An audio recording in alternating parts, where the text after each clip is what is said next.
Hello everybody, today in this video I'll show you how to unlock your Snapchat account, so let's jump right into it. The first method is for when it is locked temporarily, and the second method is for when it is locked permanently, so let's start. First, open your browser and search for fix Snapchat locked account or account locked. You should find the first website here by Snapchat, tap on it, and then scroll down and tap on go in here, this button. From here, tap on unlock my account, go ahead and log in from there,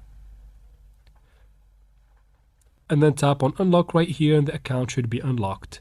Now if it is locked permanently, go ahead and follow up with me. Search for Snapchat support and tap on the first website, tap on contact us, and then tap I can't access my account, and then tap I see an error message when I log in.